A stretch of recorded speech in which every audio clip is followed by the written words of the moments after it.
And I think symbolically, at the very end of our lives, if we can still say, you know, we were never humbled, we were knocked down, but we got up, and I can say, I lived life with integrity, and I took all the blows, and I still prevailed. I think that's a good epitaph for anyone. I also realize that you can't be alone.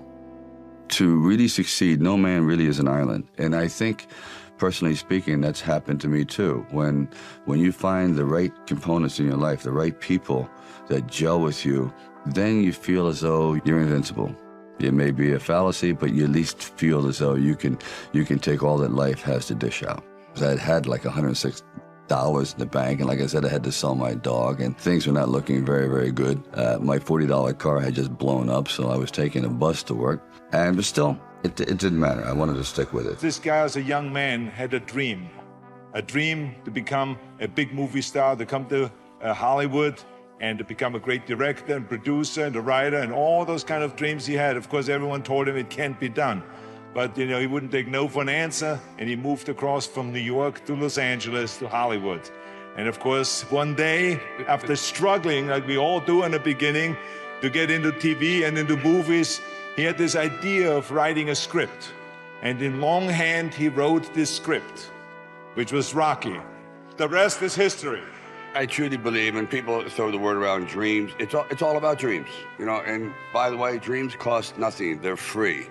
The hard part is just keeping them going, and please keep them going, because we're here for one simple reason. He believed in the dream, I believed in the dream, and our dreams come true, and there's no reason every one of yours can't either. I used to sit in this little apartment, and it was a room. As a matter of fact, the room was so small, I remember I was able to open up the window and close the door while sitting on the bed at the same time. It was like 8 feet by 9 feet. But the one thing about that room, there was really very little distraction. So I would sit there propped up in bed, and I'd go out with my big pen and legal pad and just start writing these stories. And most of them were very, very trivial.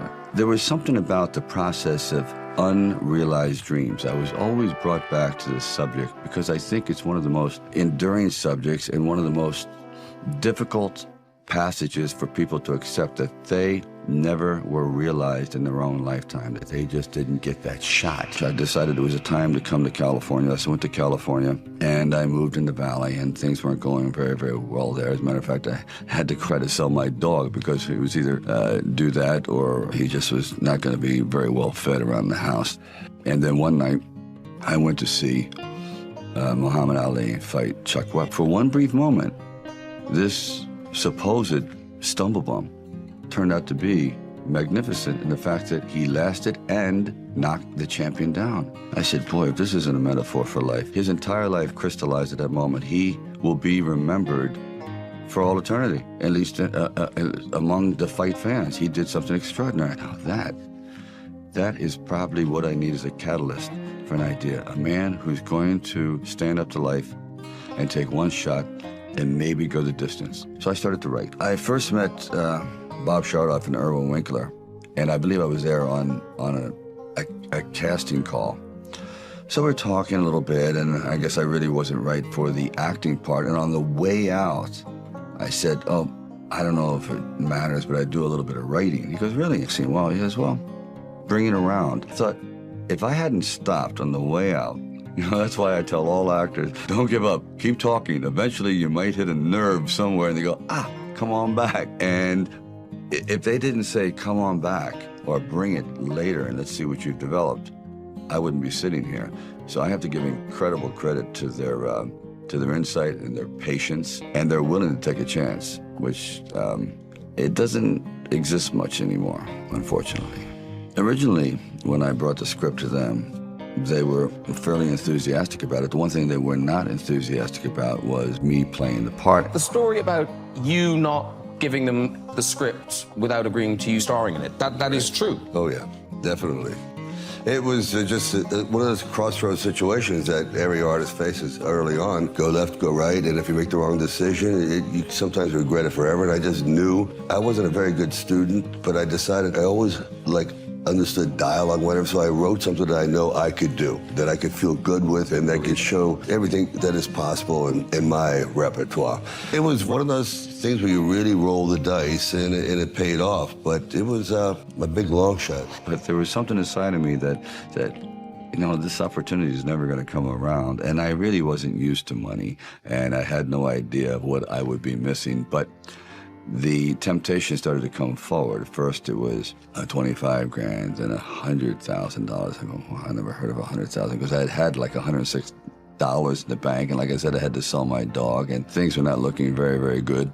My $40 car had just blown up, so I was taking a bus to work. But still, it didn't matter. I wanted to stick with it. Then it went up to $150,000, $175,000, and it went up to $250,000. Now my head was starting to spin, and I thought, all right, you know, you've really managed poverty very well. You've got this down to a science. You really don't need much to live on. I had like sort of figured it out, so I was not in any way used to the good life. I know in the back of my mind, if I sell the script and it does very, very well, I'm going to be very, very upset. So this is one of those things where you just roll the dice and you fly by the proverbial seat of your pants. Say, all right, I got to try it. I got to just do it. I may be totally wrong, and I'm going to be taking a lot of people down with me, but I just believe in it. I had to teach myself early on, expect to fail. Expect it. Covet it, welcome it, it's going to happen, but it's not a permanent state. Right. The most valuable thing you might have in your life you really don't pay attention to, especially when you're young, because you just feel you have an abundance of it. It's never ending. Time. And as you get older, you realize time becomes your currency. When you realize there's less runway up ahead than behind, you sometimes learn that too late. So I'm telling you people that you really have to be very, very, very stingy with your time. Don't waste it on people that aren't like-minded. Don't waste it doing things that you know are not part of your dream plan. Don't waste time being bitter, which I know I've been argumentative. I understand the meaning of hate, because in the end, it's just waste your most valuable asset, time. We basically are in a movie from the time we're born. And then when you get to be around 18, 20, you're now the director of your movie, which is called life. And I ask you, knowing that if you were in a movie of your own making, would you be proud of the part you're playing? I certainly wasn't. And I took drastic steps to change all that. The point being, if you're producing this film called You, make it the way you want to make it.